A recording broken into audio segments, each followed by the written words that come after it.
Allô, donc aujourd'hui je vais vous parler de c'est quoi les premières étapes qu'il faut faire quand on veut se faire inscrire sur la liste pour la fertilité.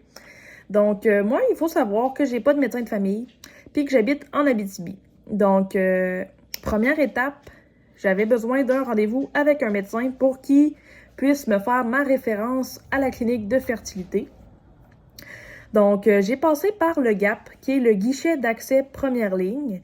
C'est par l'entremise du 811, on appelle là-bas, puis on peut avoir un rendez-vous là, avec un médecin.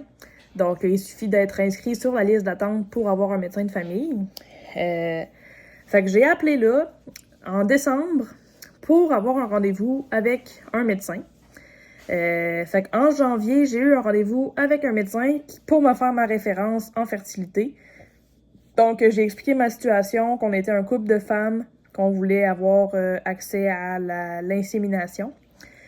Donc, il m'a fait ma référence. Il m'a aussi fortement suggéré de commencer à prendre du Materna, acide folique et tout ça, pour aider à la fertilité, dans le fond, puis au développement du fœtus. Donc, j'ai pas commencé tout de suite. Il me disait que c'était recommandé de commencer à en prendre 3 mois avant de tomber enceinte, puis par la suite, pendant la grossesse.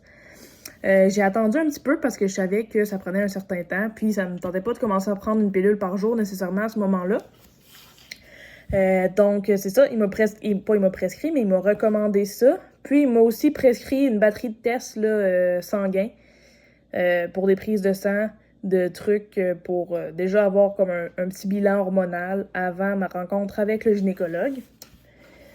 Puis, dans le fond, en Abitibi, en tout cas à ce moment-là, il m'a dit que ça prenait environ 6 mois de liste d'attente avant de pouvoir rencontrer un gynécologue.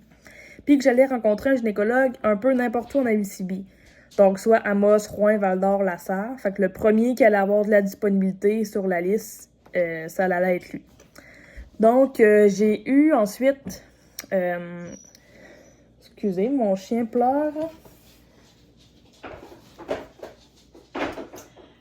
Je suis en train de me faire à souper. Mais c'est ça, dans le fond, j'ai eu ensuite mon rendez-vous en juin, mon appel pour mon rendez-vous. Fait que, entre-temps, j'ai aussi pris un rendez-vous en clinique semi-privée parce que je voulais m'informer sur ma situation parce que, dans le fond, avant, j'avais un stérilet, puis ça faisait 6 mois que j'avais enlevé mon stérilet, puis j'avais toujours pas eu de menstruation.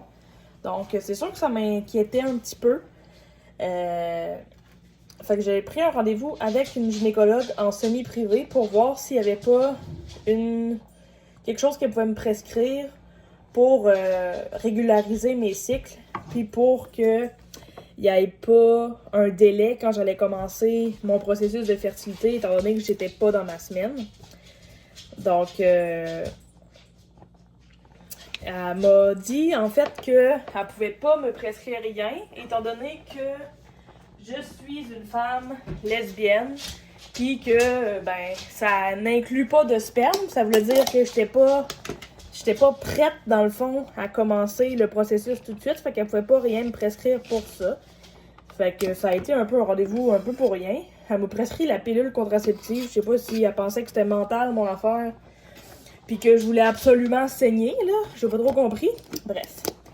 Fait que j'ai eu ensuite mon rendez-vous en juin avec le gynécologue à Val-d'Or qui m'a prescrit une pilule pour tomber dans ma semaine comme une fois, pour pouvoir prendre des prises de sang au jour 3 du cycle.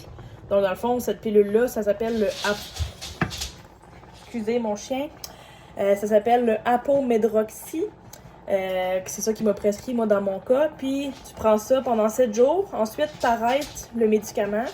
Ça déclenche les règles entre 1 à 2 semaines plus tard. Puis, après ça, au 3e jour du cycle, il fallait que j'aille prendre des prises de sang pour plusieurs choses. La LH, la FSH, toutes ces hormones-là que, normalement, notre corps produit naturellement dans le cadre d'un cycle menstruel. Donc, il m'a prescrit ça. Puis, il m'a aussi parlé de mon poids. Donc, comme vous voyez, je suis pas petite. Écoute, j'ai toujours été plus grosse que tout le monde, de mon âge à l'école, etc. Donc, il m'a parlé de mon poids, il m'a dit que tu sais, il avait pas le droit, dans le fond, de refuser des traitements de fertilité à quelqu'un, tu sais, parce que je suis assurable par la RAMQ pour la fertilité au Québec. Il peut pas refuser à cause de mon IMC élevé, mais qui me suggérait fortement de perdre du poids de 10. T'sais, mettons, il me disait que 10% de mon poids, ça pourrait être bien. Faut savoir que je pèse comme 260 livres. Fait que 10% de mon poids, c'est comme 25 livres à peu près, minimum. Pour me donner toutes les chances de mon côté pour la fertilité. Fait que là, il me suggérait d'attendre 6 mois avant de commencer mon processus pour essayer de perdre du poids de mon côté avant de commencer. J'en avais parlé avec ma cousine qui m'avait dit qu'elle avait eu sensiblement le même discours, mais qu'elle avait insisté qu'elle voulait commencer quand même. Donc, c'est ce que j'ai fait. Je lui ai dit que je voulais quand même essayer, puis que si, par exemple, après 3 essais d'insémination, ça fonctionnait toujours pas, là, on allait comme penser à notre affaire, moi puis ma conjointe, pour voir est-ce qu'on arrête pour perdre du poids ou etc. Donc, c'est ça qu'on a fait, on lui a dit ça. Donc, il m'a donné rendez-vous 3 mois plus tard pour que je puisse avoir le temps de faire mes prises de sang pour voir si mon bilan hormonal était correct. Puis, il m'a aussi mis dans une liste d'attente pour passer une échographie des trompes de Fallope.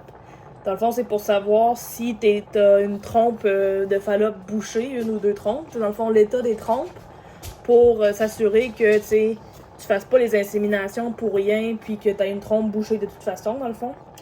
Mais il m'a dit que c'était quand même assez long d'avoir cette échographie-là. Fait que même si j'ai pas eu le temps de la faire avant qu'on se revoie dans 3 mois, on allait quand même pouvoir commencer le processus malgré qu'on n'ait pas eu le temps de faire ce test-là encore. Donc, c'est à peu près ça qu'il m'a dit. Fait que je suis repartie chez nous, puis on a attendu là, d'avoir les résultats des prises de sang. J'ai regardé un peu sur internet, puis tout avait l'air normal en tant que tel. J'ai pas rien vu d'alarmant. Dans le fond, je suis allée sur un site internet du gouvernement qui s'appelle Carnet de Santé Québec pour aller voir le résultat de mes prises de sang. Tu peux les voir 1 mois après les avoir passées. Puis ça t'explique, dans le fond, toutes tes prises de sang, tous les résultats, qu'est-ce qui est normal, est-ce que tu es dans les gaps, puis tout ça. Donc, voilà pour la première partie du processus, dans le fond, qui était un peu les rendez-vous avec le gynécologue et tout ça. Donc, abonnez-vous à ma chaîne pour la suite. Je ferai une vidéo aussi pour parler un peu plus du côté poids. Là, je l'ai juste abordé ce qu'il m'avait dit, mais pour vous informer un peu de ce côté-là. Puis c'est ça, abonnez-vous à ma chaîne pour en savoir plus. J'ai une échographie dans 2 jours pour voir si je peux faire ma première insémination. Donc, je vais vous tenir au courant. Puis allez suivre aussi mon compte TikTok Queer Baby Adventure. Donc, au plaisir de se parler pour la suite de mon processus. Bonne soirée!